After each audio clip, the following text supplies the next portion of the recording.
Eran las 7 de la mañana cuando escuché el ruido. No era un golpe común, era un estruendo violento, como si algo pesado estuviera siendo lanzado contra mi puerta. Me levanté asustada y por la mirilla vi a mi hijo Emilio sosteniendo una mandarria, mazo. A su lado, mi nuera Fabiola gritaba mi nombre con una rabia que nunca había visto antes. Yo había cambiado las cerraduras la noche anterior, y ellos lo sabían.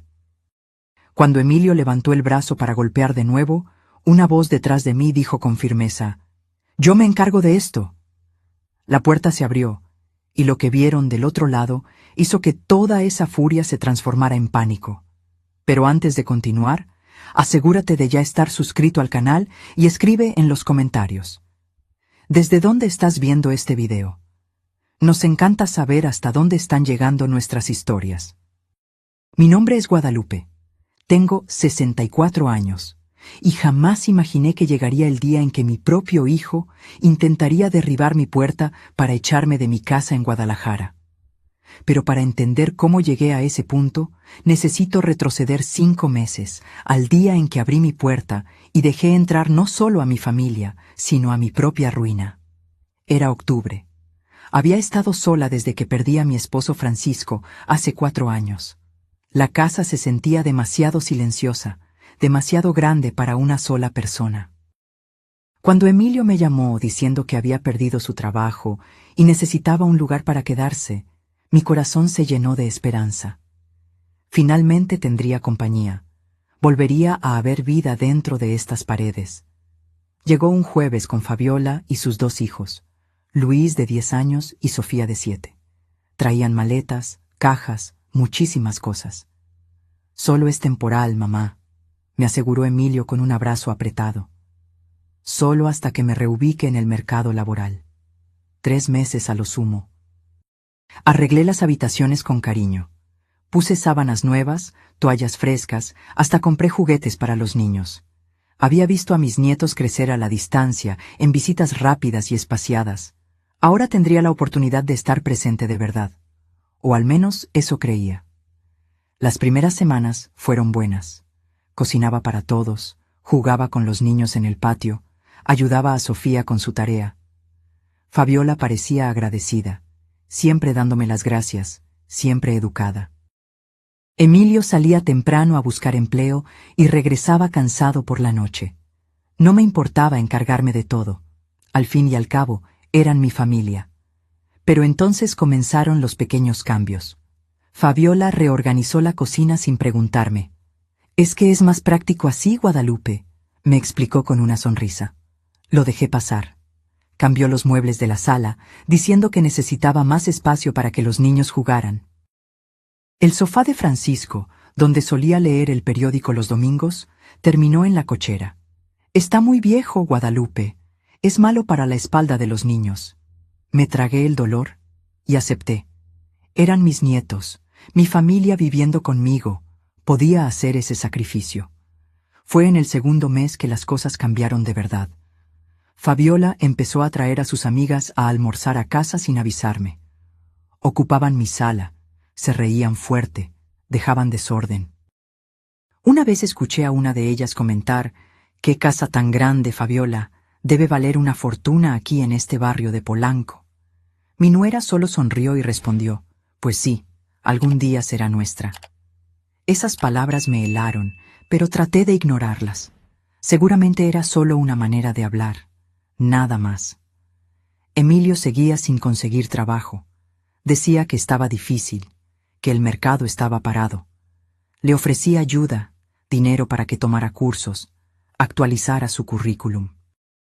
Siempre aceptaba, pero nunca veía ningún resultado. Comencé a darme cuenta de que dormía hasta tarde. Pasaba las tardes viendo la televisión. No parecía muy preocupado por reubicarse. En el tercer mes, Fabiola me pidió dinero. «Guadalupe, necesito 50,000 pesos para una cirugía de emergencia. Es de mi padre. Tiene un problema en el corazón». Lloró tanto, parecía tan desesperada, que no dudé. Fui al banco el mismo día y saqué el dinero de mis ahorros. 2 semanas después, vi a Fabiola con un celular nuevo, carísimo. Cuando le pregunté, me dijo que era un regalo de una amiga. No le creí, pero no dije nada. No quería crear conflicto. Fue mi vecina doña Remedios quien plantó la primera semilla de duda real. Me encontró en el supermercado, y con esa manera cuidadosa de quien teme herir, dijo: Guadalupe, vi a tu nuera ayer en el centro comercial. Estaba con bolsas de tiendas caras, riendo con sus amigas.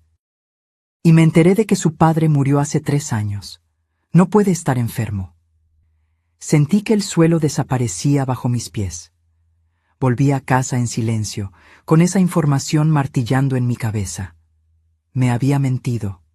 Había inventado la enfermedad de un padre muerto para sacarme dinero. Esa noche esperé a que llegara Emilio. Necesitaba hablar con mi hijo, necesitaba que me dijera que había un malentendido. Emilio, sobre ese dinero que le di a Fabiola para la cirugía de su padre. Ni siquiera me dejó terminar. ¿Y qué tiene, mamá? Nos ayudaste, te lo agradecemos. ¿Pero su padre no murió hace años? El silencio que siguió fue pesado como plomo. Emilio me miró con una expresión que nunca había visto antes: irritación, impaciencia. Mamá, no inventes cosas. Fabiola necesita el dinero y tú lo tienes. ¿Cuál es el problema? Traté de argumentar, decir que me sentía engañada, pero me interrumpió. Mira, mamá, estamos en una situación difícil aquí. Tienes esta casa enorme, esta vida cómoda, ¿y no puedes ayudar a tus propios nietos? ¿No puedes ayudar a tu propio hijo? La culpa me invadió como una ola. ¿Tenía razón? ¿Estaba siendo egoísta? Yo tenía tanto y ellos estaban pasando dificultades. Tal vez estaba exagerando, siendo paranoica. Pero luego vino la noche que lo cambió todo. Era un martes, casi medianoche. Había bajado por agua cuando escuché voces que venían del patio. Emilio y Fabiola conversaban afuera. Debería haber hecho ruido, haber avisado que estaba allí, pero algo me hizo detenerme y escuchar. ¿Cuánto tiempo más vamos a tener que aguantar esto? Era la voz de Fabiola, llena de irritación. Esta vieja siempre está encima de nosotros, siempre vigilando todo. Tranquila, amor, solo un poco más, respondió Emilio, y mi corazón comenzó a latir más rápido. Esa era la voz de mi hijo, pero el tono era el de alguien que no conocía. Ya deberíamos haber hecho que te pasara la casa a tu nombre. Está vieja, sola, un juez aceptaría fácilmente que necesitas cuidarla.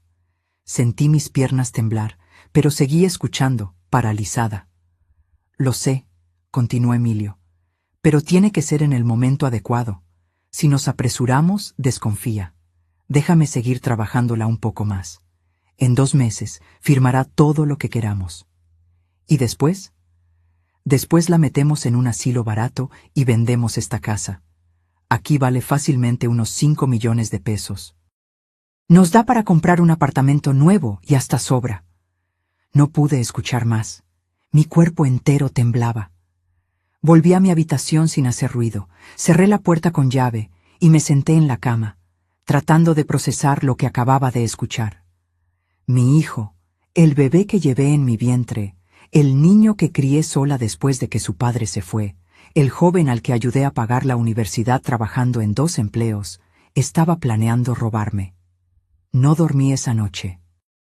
Me quedé mirando el techo, las fotos de Francisco en la pared, toda la vida que construí en esa casa, y entendí que tenía 2 opciones. Podía hacerme la víctima, llorar y aceptar mi destino, o podía luchar. Francisco siempre me decía que yo era demasiado fuerte para darme cuenta. Guadalupe, has sobrevivido a tantas cosas en la vida. Nunca subestimes tu propia fuerza. Tenía razón. Había criado a un hijo sola. Había trabajado años como costurera para darle educación a Emilio. Había cuidado de Francisco durante su enfermedad hasta el último día. No era débil. Simplemente lo había olvidado. A la mañana siguiente, actué con normalidad. Hice café, preparé el desayuno, sonreí a todos. Pero por dentro estaba cambiada. Veía todo con ojos diferentes ahora. Veía cómo Fabiola miraba mi casa como si ya fuera suya. Veía cómo Emilio evitaba mi mirada, como si supiera que estaba haciendo algo mal, pero no le importara lo suficiente como para detenerse. Esperé hasta que todos salieron. Fabiola había llevado a los niños a la escuela. Emilio había dicho que iba a buscar trabajo, aunque yo ya sabía que era mentira. Tomé mi bolso y fui al centro de la ciudad de Monterrey. Necesitaba ayuda y sabía exactamente a quién buscar. El licenciado Benito Campos era abogado desde hacía más de 30 años. Él había manejado el inventario cuando Francisco murió, me había ayudado con el papeleo de la casa. Era un hombre serio, confiable, discreto. Cuando entré en su despacho, me saludó con una cálida sonrisa. «Doña Guadalupe, qué grata sorpresa. ¿Cuánto tiempo? Siéntese, por favor». Me senté, y por primera vez desde que había escuchado esa conversación, me vinieron las lágrimas. Le conté todo. La mudanza a mi casa, las mentiras, el dinero robado, y finalmente, la conversación que había escuchado en el patio. El lic. Benito escuchó todo en silencio, tomando notas, su rostro cada vez más serio. Cuando terminé, suspiró profundamente. «Doña Guadalupe, lo que su hijo está planeando se llama apropiación indebida o abuso patrimonial de adulto mayor. Es un delito según la ley. Si logra que usted firme la transferencia de la casa bajo coacción o engaño, puede ser procesado penalmente». «No quiero demandar a mi hijo», dije inmediatamente. «Solo quiero proteger lo que es mío». «Entiendo, entonces haremos algo diferente». Tomó una carpeta y comenzó a explicarme. «Vamos a crear un blindaje legal. Voy a preparar documentos que colocan su casa en un fideicomiso, un tipo de protección jurídica. Usted sigue viviendo aquí, sigue siendo la dueña, pero nadie puede quitarle la casa o hacer que la transfiera sin mi autorización como su abogado, ni siquiera su hijo. ¿Y si intentan obligarme a firmar algo? No valdrá de nada. La casa estará legalmente protegida. Además», se inclinó hacia adelante, «le recomiendo que cambie las cerraduras.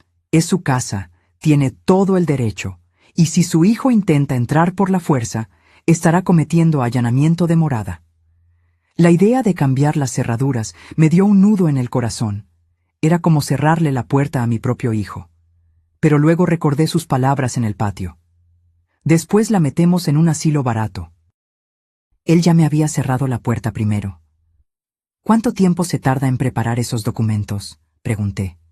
«Una semana, pero, doña Guadalupe, hay algo importante». Me miró a los ojos.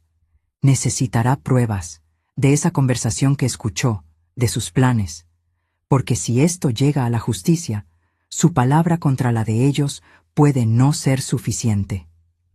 Fue entonces cuando recordé algo. Mi celular tenía una aplicación de grabación que mi amiga me había mostrado meses atrás. Nunca la había usado, pero seguía allí. ¿Puedo grabar sus conversaciones? Si es en su propia casa, sí, es legal, y puede ser la diferencia entre conservar su casa o perderla. Salí del despacho con un plan. En los próximos días actuaría como si nada hubiera pasado. Sería la madre preocupada, la abuela cariñosa, la vieja ingenua que ellos creían que era. Pero por dentro estaría preparando mi defensa. Cuando llegué a casa, todos ya estaban allí. Fabiola estaba en la cocina haciendo un jugo. ¿Dónde estaba Guadalupe? Estábamos preocupados. Mentí con una facilidad que me sorprendió. Fui al médico, mi hija. Exámenes de rutina. «Ah, qué bueno. La salud es lo primero». Ella sonrió, pero sus ojos estaban fríos. Ya no me engañaban más. Esa noche puse mi celular a grabar y lo dejé escondido en la sala. Me fui a dormir temprano, o al menos fingí que lo hice. Me quedé en mi habitación con la puerta entreabierta, esperando. Alrededor de las 11, escuché a Emilio y Fabiola bajar. Se sentaron en la sala, justo donde estaba mi teléfono escondido detrás de un florero, y comenzaron a conversar. Mi corazón latía tan fuerte que tenía miedo de que lo escucharan desde la planta baja. «¿Viste lo rara que está?», dijo Fabiola. «Desde ayer está diferente». «Relájate, no sospecho nada. Es solo la edad. Estas viejas se ponen medio paranoicas». «Me estoy cansando, Emilio. ¿Cuánto tiempo más vamos a tener que fingir que nos agrada? Escuché a mi hijo reír. Una risa baja, cruel. Poco tiempo. La semana que viene voy a empezar a hablar sobre cómo sería mejor que tuviera todo organizado a nombre de alguien más joven, por seguridad. Voy a hablar sobre accidentes, sobre que se enferme. Voy a sembrar el miedo en ella. ¿Y si no acepta? Aceptará. ¿No viste cómo se puso cuando le dije que era egoísta? Se sintió culpable al instante. Es solo apretar los botones correctos. Es débil, siempre lo ha sido. Tuve que contener las lágrimas que querían caer. No podía hacer ruido, no podía dejar que supieran que estaba escuchando. Pero cada palabra era una puñalada. ¿Y después? Insistió Fabiola. ¿Después de que tengamos la casa? ¿Después? Después le hacemos firmar un documento diciendo que quiere ir a una casa de reposo. Voluntariamente. Así no hay nada que pueda acusarnos. Estará bien cuidada, con comida y techo. Y nosotros finalmente podremos vivir la vida que merecemos. Esta casa vale tanto, suspiró Fabiola. Podemos hacer tantas cosas con ese dinero. Exacto. Y ella ya vivió suficiente. Tuvo su matrimonio, crió a su hijo, disfrutó de la vida. Ahora es nuestro turno. No pude aguantar más. Volví a mi cuarto sin hacer ruido, recuperé mi celular y escuché la grabación. Estaba todo allí, claro como el agua, sus voces, sus planes, la frialdad. Al día siguiente llevé el audio al LIC. Benito. Escuchó todo con el rostro cada vez más serio. Cuando terminó, me miró con una mezcla de tristeza y determinación. Doña Guadalupe, esto es más que suficiente. Esto es conspiración para abuso patrimonial, coacción de adulto mayor, intento de fraude. Con esto podemos no solo proteger su casa, sino que, si lo desea, podemos demandar a su hijo penalmente. No quiero demandarlo, repetí. A pesar de todo, seguía siendo mi hijo. Solo quiero que se vayan de mi casa y me dejen en paz. Entonces eso haremos. Aceleraré los documentos. En 3 días, todo estará listo y registrado. Luego podrá pedirles que se vayan. ¿Y si no se van? Entonces usamos la ley. Pero, doña Guadalupe, le recomiendo que cambie las cerraduras antes de pedirles que se vayan. Porque si su hijo descubre que usted sabe todo, puede desesperarse. Y los hombres desesperados hacen cosas peligrosas. Esas palabras me asustaron, pero sabía que tenía razón. Necesitaba ser estratégica, pensar en cada paso.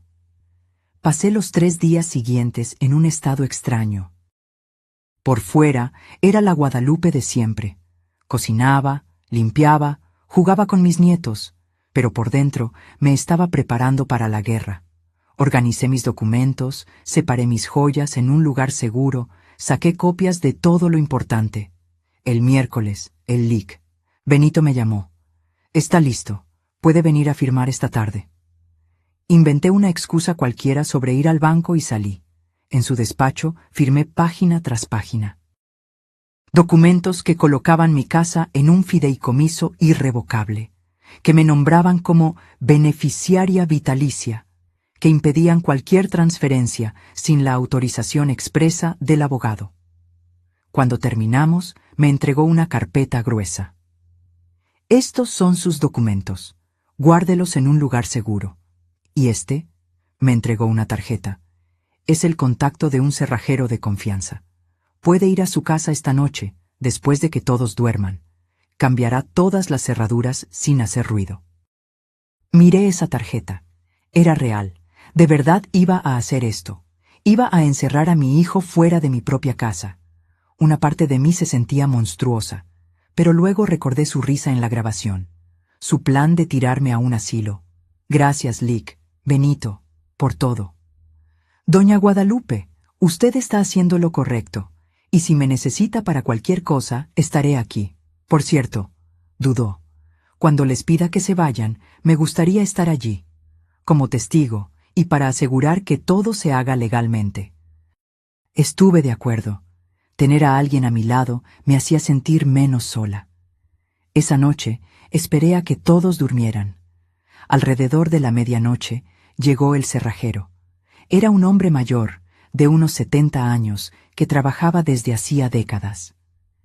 «Mi hija», me dijo en voz baja, «ya he hecho esto muchas veces, para mujeres que huyen de maridos violentos, para padres que se protegen de hijos adictos.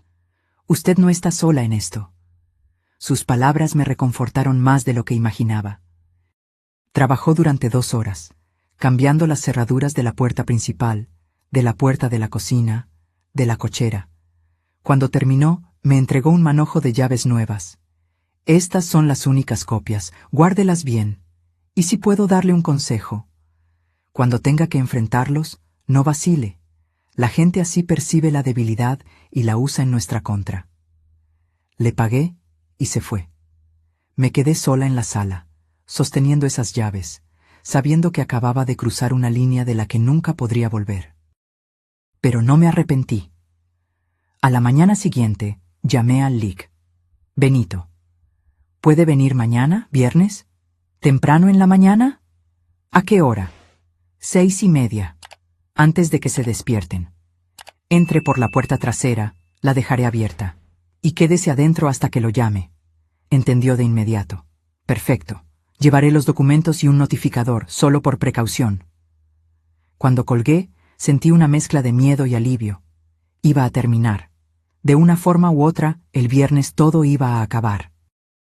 Pasé ese día entero nerviosa. Fabiola lo notó. «Guadalupe, está pálida. ¿Se siente mal?» «Solo un poco cansada, mi hija. Nada serio». La noche del jueves al viernes no pegué ojo. Me quedé esperando que pasara el tiempo, minuto a minuto. A las 6 de la mañana ya estaba de pie, arreglada, con café recién hecho. A las 6:20 escuché la puerta trasera abrirse despacio. Era el LIC. Benito con otro hombre de traje, el notificador. Los dejé entrar, les ofrecí café. Nos quedamos allí, en la cocina, esperando. Mi corazón latía desbocado. ¿Saldría bien?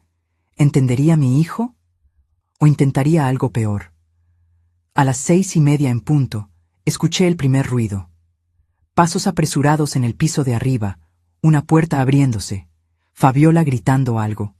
Luego, pasos bajando las escaleras corriendo. Mi hijo y mi nuera aparecieron en la sala aún en pijama, pero ya furiosos. Cuando me vieron sentada tranquilamente en el sofá, Emilio frunció el ceño. «Mamá, la cerradura de la puerta principal está diferente. Mi llave no funciona». «Lo sé, hijo. Cambié las cerraduras anoche». El silencio que siguió fue pesado. Fabiola fue la primera en explotar. «¿Qué hizo, señora? ¿Cómo que cambió las cerraduras?» «Las cambié. Es mi casa. Puedo hacer lo que quiera en ella». Emilio dio un paso adelante. Sus ojos eran diferentes. Había algo salvaje en ellos. «Mamá, esto no tiene sentido. ¿Por qué haría algo así? Vivimos aquí. Vivían aquí, hasta hoy. Quiero que se vayan». «Listo», estaba dicho. Las palabras que había ensayado mentalmente cientos de veces finalmente habían salido de mi boca, y no había vuelta atrás. Fabiola soltó una risa incrédula. «Está bromeando, ¿verdad? ¿A dónde vamos a ir?» «Ese ya no es mi problema». Emilio se acercó más. Su rostro estaba rojo de rabia. «Mamá, no sé qué le pasó, pero no nos vamos a ir a ninguna parte. Esta casa es tanto mía como suya. Me va a dar las llaves nuevas ahora». «No lo haré». «Sí lo hará». Avanzó en mi dirección y por un segundo sentí miedo real. Pero entonces la voz detrás de mí habló, firme y clara. «No lo hará». Emilio se congeló. Sus ojos se dirigieron detrás de mí hacia la puerta de la cocina donde el LIC. Benito y el notificador acababan de aparecer. El color se desvaneció de su rostro. «¿Quiénes son ustedes?», chilló Fabiola. «Soy el licenciado Benito Campos, abogado de doña Guadalupe, y este es el notificador Arturo Juárez. Estamos aquí para asegurar que sus derechos sean respetados». El LIC. Benito caminó hacia la sala con su maletín, posicionándose a mi lado. Su simple presencia cambió toda la energía del ambiente. Tenía esa autoridad tranquila de quien había visto todo en la vida y no se impresionaba con nada. «Buenos días, Emilio. Fabiola». Habló con educación, pero firmeza. «Vengo a informarles que, a partir de hoy, ya no tienen permiso legal para permanecer en esta propiedad. Doña Guadalupe está ejerciendo su derecho de pedirles que desalojen su casa». «¡Esto es absurdo!», gritó Emilio. «No puede echarnos así, de la nada». «De hecho, sí puede. Esta es su casa. Estaban aquí como invitados, y ella está revocando esa invitación». Fabiola cambió de táctica de inmediato. Las lágrimas comenzaron a rodar. «Guadalupe, ¿qué hicimos? Por favor, no nos haga esto. No tenemos a dónde ir. ¿Y los niños?». Esa mención a los niños casi me quiebra, pero luego recordé su plan. Del asilo barato, de cómo se reían de mí, y me mantuve firme. Deberían haber pensado en los niños antes de planear robarme. El silencio fue total. Emilio y Fabiola se miraron. Vi el pánico en sus ojos. «¿De qué está hablando?». Emilio intentó poner voz de inocente. Hice una señal al Lic. Benito, quien sacó una pequeña grabadora del maletín. Presionó play. La voz de Emilio llenó la sala. «Es solo apretar los botones correctos. Es débil, siempre lo ha sido. Después le hacemos firmar un documento diciendo que quiere ir a una casa de reposo. Voluntariamente. Así no hay nada que pueda acusarnos». Vi a mi hijo cerrar los ojos. Fabiola se puso blanca como el papel. «¿Continuó?», preguntó el Lic. «Benito, porque hay más. Está la parte donde hablan de vender la casa por 5 millones. Está la parte donde dices que tu madre ya vivió suficiente. Hay bastante aquí. Mamá». Emilio intentó acercarse, pero el notificador dio un paso adelante, bloqueándolo. «No», dije. Mi voz salió más firme de lo que esperaba. «No me llames mamá. Perdiste ese derecho cuando planeaste tirarme a un asilo y quedarte con todo lo que tu padrastro y yo construimos. Yo no iba a hacer eso. Era solo conversación. Estábamos enojados, frustrados. Estaban planeando, en detalle, y no fue una sola vez. Fueron varias conversaciones, en varias noches diferentes. El Lic». Benito abrió el maletín de nuevo. «Tengo aquí al menos 4 grabaciones diferentes, en días distintos, todas con el mismo tenor. Esto no es rabia momentánea. Esto es premeditación». Fabiola intentó otro enfoque. Cayó de rodillas dramáticamente. «Guadalupe, por favor, todo fue culpa mía. Yo le metí esas ideas en la cabeza. Su hijo es inocente». Pero Emilio la traicionó al instante. «Cállate, Fabiola. No vas a echarme la culpa de todo a mí». Se volvió hacia ella con rabia. «Fuiste tú quien dijo que la casa valía 5 millones. Fuiste tú quien investigó los asilos baratos». Y allí, frente a mí, comenzaron a destruirse. Fabiola gritando que Emilio era débil y manipulable. Emilio diciendo que se casó con una aprovechada. El notificador miró al Lic. Benito, que solo suspiró. «Ya basta», dije. Mi voz cortó la discusión. «No quiero escuchar más. Tienen hasta el domingo por la noche para irse. Pueden llevarse su ropa y pertenencias personales. Nada más». El lunes por la mañana cambió la cerradura de la puerta interna de los cuartos también, así que ni piensen en volver. «Mamá, por favor». Emilio intentó de nuevo, pero ahora las lágrimas eran reales. «Lo siento, me equivoqué, pero no puedes hacer esto. Soy tu hijo. Eras mi hijo. El Emilio que yo crié ya no existía, o tal vez nunca existió, y yo solo estaba viendo lo que quería ver». El Lic. Benito puso una carpeta sobre la mesa. «Solo para que quede claro, esta casa está en un fideicomiso irrevocable. Aunque doña Guadalupe quisiera, no puede transferir esta propiedad a nadie sin mi autorización como abogado. Cualquier documento que intenten hacerla firmar no tendrá valor legal alguno». Vi la derrota apoderarse del rostro de Emilio. Fue en ese momento que entendió que había perdido de verdad. Ya no había forma de manipular, ya no había forma de engañar. «Sobre los 50,000 pesos que me sacaste con mentiras», dije, mirando a Fabiola, «los quiero de vuelta. Tienen 30 días, de lo contrario los demando por estafa. No tenemos ese dinero, gritó ella. Entonces empiecen a juntarlo, porque no voy a rendirme. Fabiola miró a Emilio, esperando que dijera algo. Pero Emilio no dijo nada. Estaba de pie en medio de la sala, mirándome como si estuviera viendo a una extraña.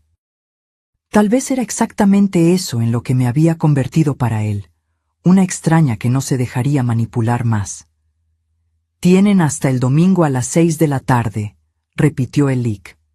Benito sacando algunos papeles del maletín. «Este es un acuerdo de desalojo amistoso. Si se van voluntariamente, no se hará nada más. Si no se van, el lunes por la mañana, comenzamos el proceso de desalojo judicial, y ahí las cosas se ponen mucho más complicadas para ustedes». Fabiola le arrebató el papel de la mano.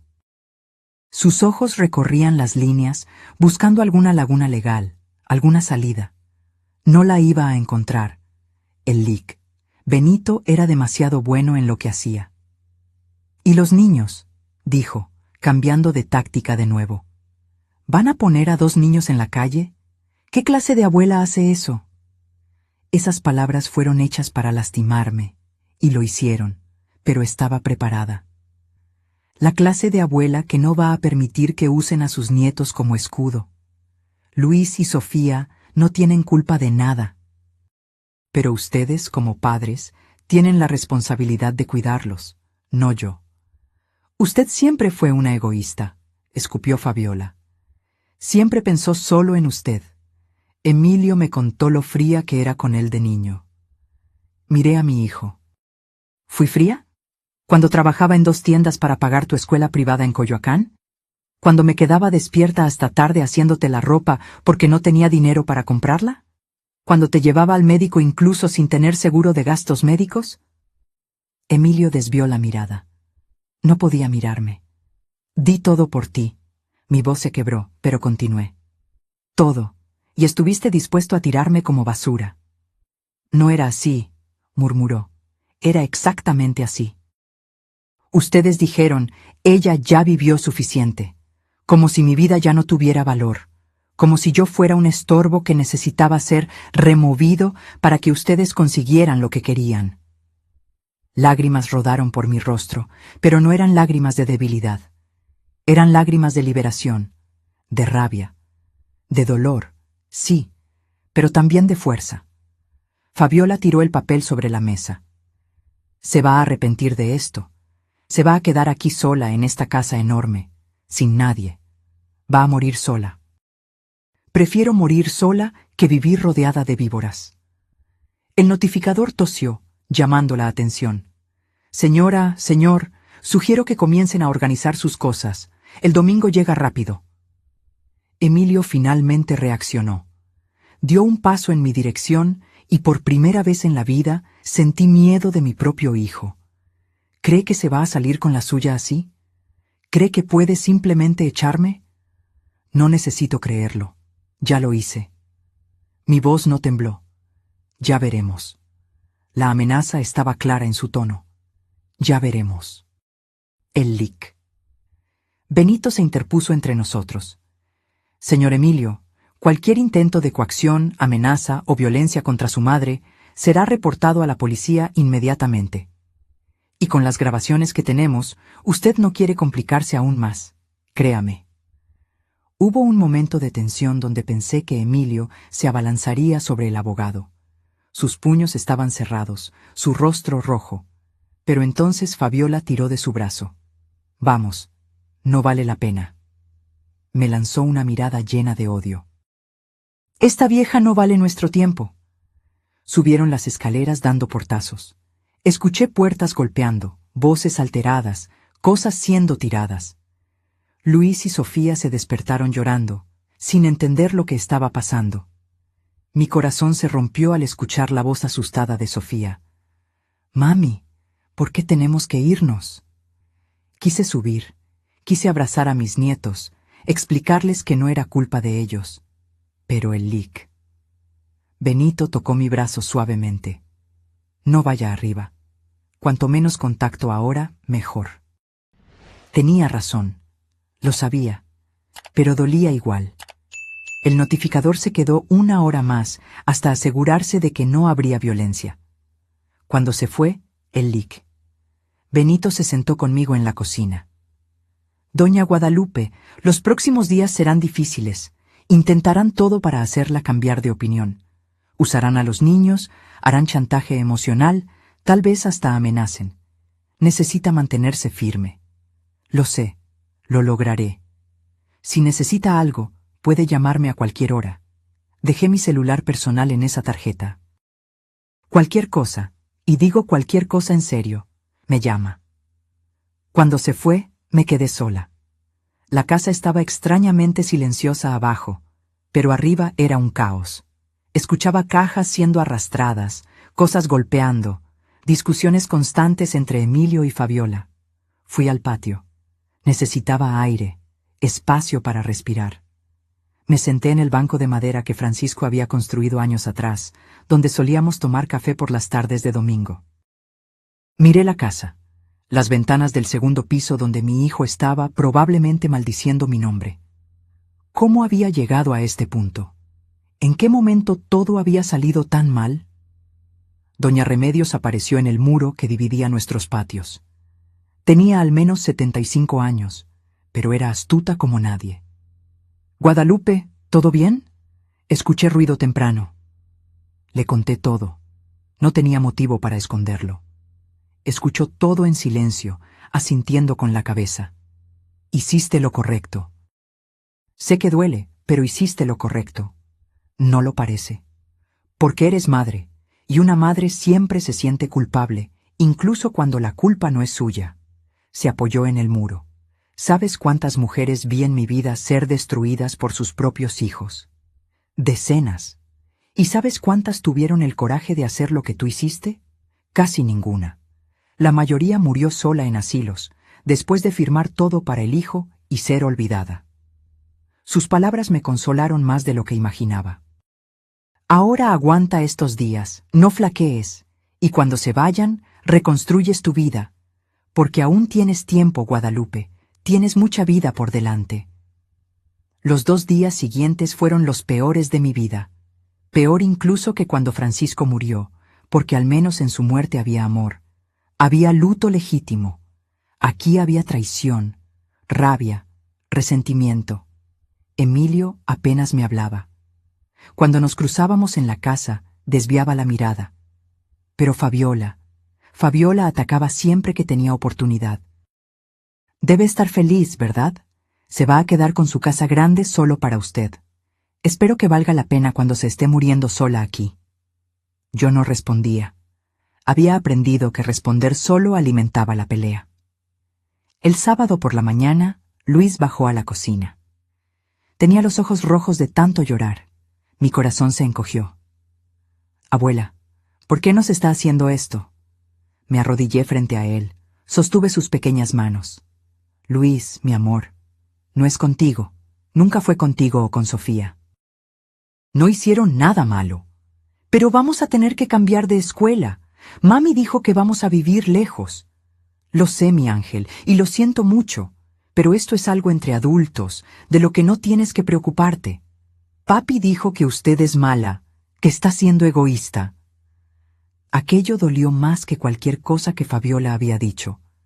Emilio estaba poniendo a mis nietos en mi contra. Un día lo entenderás, Luis. Cuando seas mayor, entenderás que a veces necesitamos protegernos, incluso de las personas que amamos. Fabiola apareció en la puerta. «Luis, ven aquí. No hables con ella». El niño me miró con confusión antes de obedecer. Lo vi subir las escaleras despacio, arrastrando los pies, y una vez más, tuve que tragarme las lágrimas y mantenerme firme. El domingo llegó pesado, gris, amenazando lluvia. Comenzaron a cargar sus cosas temprano. Había un auto de un amigo de ellos estacionado enfrente. Cajas, maletas, bolsas, todo siendo puesto en la cajuela, en el asiento trasero, amarrado en el toldo. Los niños estaban callados, asustados. Sofía me vio por la ventana y saludó con la mano, tímidamente. Le devolví el saludo, sintiendo mi corazón hacerse pedazos. A las 5:30, casi todo estaba fuera. Fabiola pasó junto a mí cargando una última caja. Se detuvo, me encaró. ¿Sabe lo que es? Una vieja amargada que va a morir sola. Y cuando muera, ¿sabe quién va a heredar esta casa de todos modos? Nosotros, porque usted no tiene a nadie más. De hecho, dije tranquilamente, la casa irá a mis nietos cuando cumplan 25 años. Está en el testamento. Ustedes no verán ni un centavo. Su rostro se puso morado de rabia. Por un segundo pensé que me iba a atacar físicamente, pero ella simplemente tiró la caja al suelo con fuerza, rompiendo lo que sea que hubiera dentro, y se fue pisando fuerte. A las 6 en punto, estaban listos para irse. Emilio dio una última vuelta por la casa, como si estuviera grabando todo en su memoria. Cuando pasó junto a mí, se detuvo.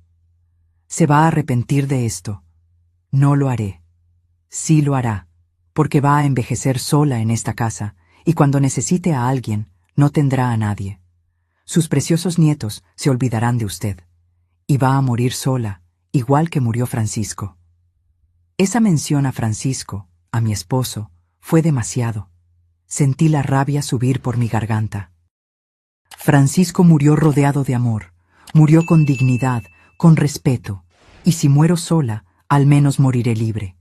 Libre de mentiras, de manipulación, de gente que solo me quiere por interés. Emilio me miró por un largo segundo más, luego se giró y se fue. No se despidió, no dijo nada más. Simplemente se subió al auto y se marchó. Me quedé en la puerta, viendo el auto desaparecer en la esquina.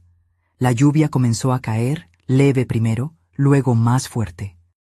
Y me quedé allí, dejando que el agua mojara mi rostro, se mezclara con mis lágrimas.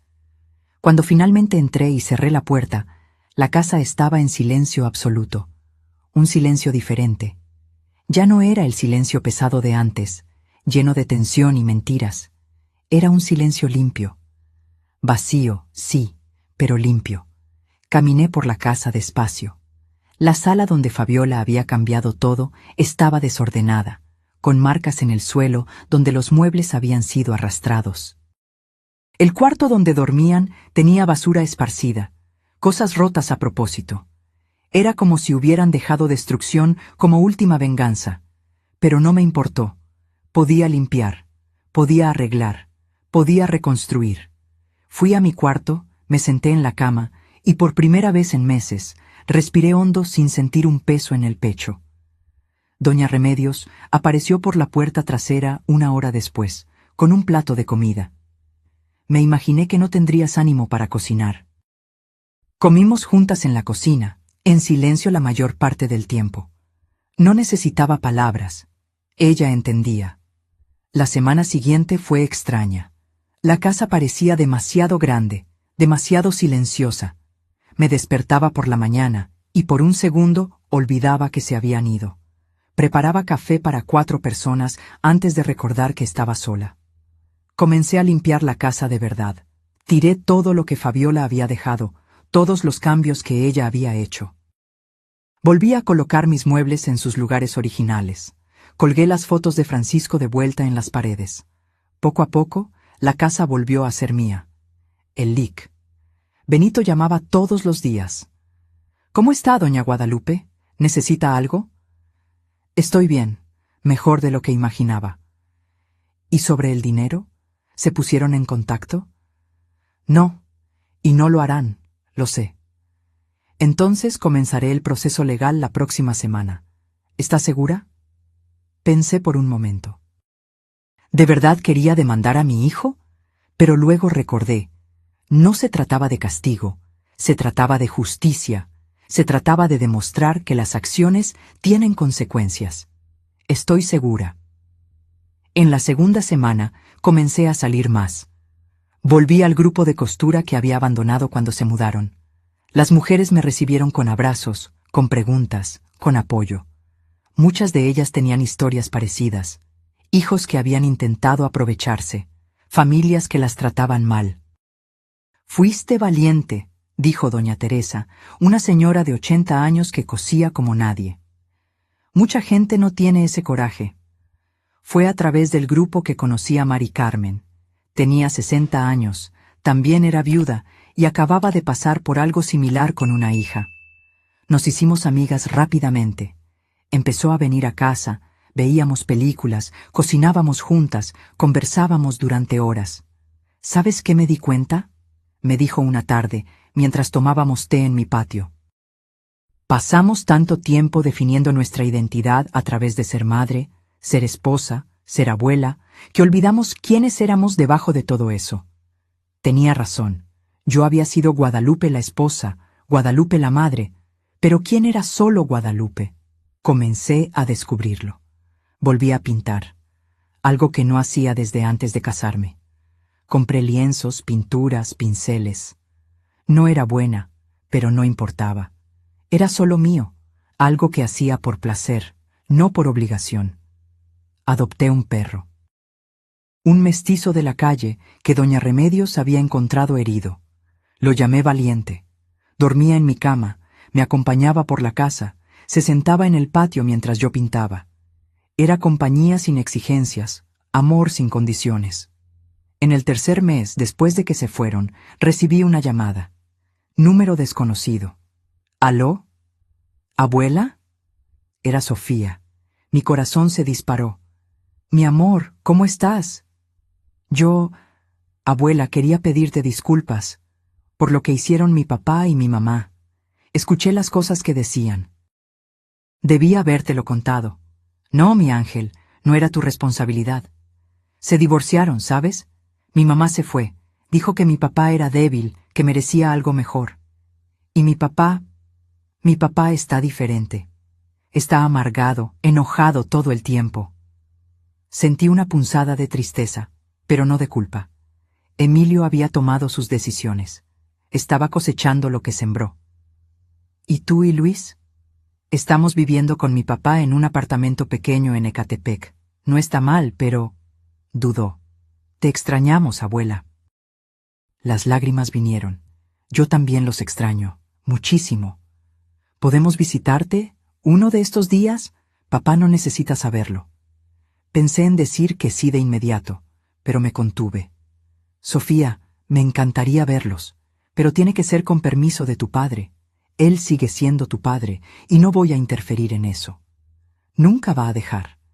Entonces, cuando cumplas 18, tú eliges. Y ahí sí, eres bienvenida aquí siempre. Conversamos por media hora más. Me contó sobre la escuela nueva, sobre cómo Luis estaba teniendo dificultad para adaptarse, sobre cómo extrañaba nuestra casa. Cada palabra era dulce y amarga al mismo tiempo. Cuando colgué, lloré. Pero no eran lágrimas de arrepentimiento. Eran lágrimas de nostalgia, sí, pero también de esperanza.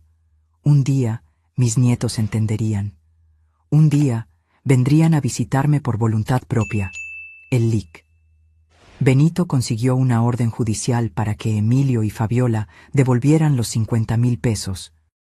Contestaron, claro, pero la grabación era demasiada prueba. Un juez determinó que tenían 6 meses para pagar, o habría proceso penal. No se trataba del dinero. Nunca lo había sido. Se trataba de justicia.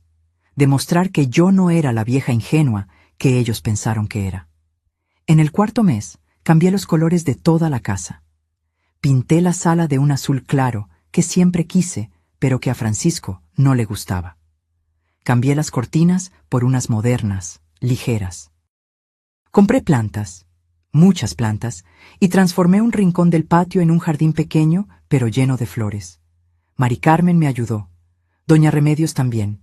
Hubo un día que había 5 mujeres aquí en casa, todas de nuestra edad, pintando, riendo, contando historias.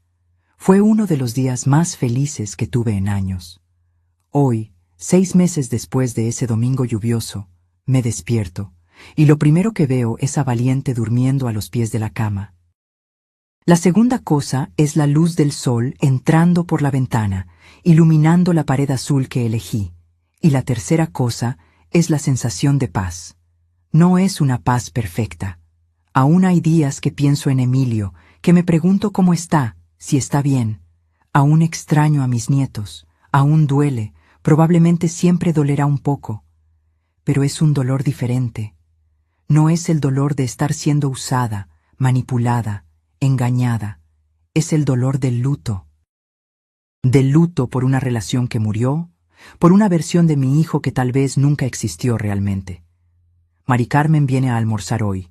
Vamos a probar una receta nueva que encontró en internet. Luego, vamos al cine en Cancún. Hay una sesión vespertina de una película francesa que queremos ver. Mañana tengo clase de pintura. El jueves, el grupo de costura. El viernes, voy a cenar fuera con 3 amigas que hice recientemente. Todas viudas, todas redescubriendo quiénes son después de años definidas por sus relaciones. Mi vida no es perfecta, no está llena de familia y nietos como imaginé que estaría a esta edad. Pero es mía, completa, totalmente mía, y hay valor en eso, hay dignidad en eso. El otro día, estaba en el supermercado cuando vi a una mujer más joven, de unos 50 años, siendo maltratada por su hija adulta delante de todo el mundo. La hija gritaba, llamaba a la madre carga muerta, decía que estaba cansada de mantenerla. Me acerqué a la mujer cuando la hija se fue. «Señora, ¿está bien?» Estaba llorando. «No tengo a dónde ir. Mi hija es todo lo que tengo». Le di mi tarjeta. Sí, mandé a hacer tarjetas de presentación con mi nombre y teléfono. Si necesita hablar, llámeme. A veces necesitamos recordar que tenemos opciones. No sé si llamará, pero planté la semilla. Al igual que doña Remedios, plantó en mí cuando dijo que había hecho lo correcto. Ayer recibí un correo electrónico de Sofía. Creó un correo electrónico secreto solo para hablar conmigo. Me cuenta sobre la escuela, sobre sus amigos, sobre la vida. Le respondo siempre, con cariño, con apoyo. Un día, cuando cumpla 18, estaré aquí esperando. Luis todavía no habla conmigo. Es más joven, más influenciado por su padre. Pero tengo esperanza. Esperanza de que un día él también entenderá. Emilio envió un mensaje, hace 2 semanas, a través del abogado. Decía que había conseguido un buen trabajo, que estaba pagando las cuotas del dinero, y que un día le gustaría hablar conmigo, personalmente, para disculparse de verdad. Aún no le he respondido. No sé si lo haré. Una parte de mí quiere creer que ha cambiado, pero la parte que aprendió a protegerse me dice que espere, que vea las acciones, no solo las palabras. Tal vez un día, tal vez. Por ahora, estoy bien aquí. En mi casa, que volvió a ser mía, con mis paredes azules, mis plantas, mi perro, mis amigas, con mi vida, que estoy reconstruyendo pedazo a pedazo. Alguien me preguntó el otro día si me arrepiento, si no habría sido más fácil simplemente aceptar, pasar la casa a Emilio, ir al asilo, mantener la paz. Miré a la persona y respondí con honestidad. ¿Más fácil? Sí. ¿Mejor? Nunca. Porque hay cosas que no tienen precio. La dignidad no tiene precio. El respeto propio no tiene precio. El derecho de vivir sus últimos años con paz, sin miedo, sin manipulación, eso no tiene precio. Podría haber elegido el camino fácil. Podría haber dejado que me convencieran, haber firmado los papeles, haber terminado mis días en un asilo barato, mientras ellos vendían todo lo que Francisco y yo construimos. Pero no elegí eso. Elegí luchar. Elegí defenderme. Y sí, perdí a mi hijo en ese proceso. Perdí el contacto con mis nietos, al menos por ahora. Pero gané algo mucho más importante. Me gané a mí misma de vuelta. Gané el derecho de despertar por la mañana sin miedo, de mirarme al espejo y ver a una mujer fuerte, no a una víctima, de saber que pase lo que pase, puedo contar conmigo misma. Y al final, tal vez sea eso lo que importa. No cuántas personas hay a tu alrededor, sino si puedes mirarte al espejo y respetar a quien ves allí. Yo puedo. Finalmente, después de tantos años, puedo. La puerta que mi hijo intentó derribar esa mañana de marzo no era solo una puerta de madera, era una puerta simbólica, la puerta de mi vida, de mi dignidad, de mi derecho a existir sin ser usada. Y cuando esa puerta se cerró con ellos afuera, Otra puerta se abrió, la puerta de mi nueva vida, una vida que aún estoy descubriendo, aún estoy construyendo, pero que es mía de verdad. Así que sí, dolió, aún duele a veces, pero valió la pena. Cada segundo de dolor valió la pena por la paz que tengo ahora. Y si alguien está leyendo esto, alguien pasando por algo similar, quiero que sepa, no está sola. Hay otras mujeres como yo, como usted, redescubriendo su fuerza. Y sí, da miedo. Sí, va a doler. Pero del otro lado del dolor hay libertad. Y la libertad, mi amiga, no tiene precio. Ahora, si te gustó esta historia, haz clic en suscribirse y dime en los comentarios qué parte te dejó con la boca abierta. Ah, y no olvides hacerte miembro para tener acceso a videos exclusivos que no publico aquí. Te espero.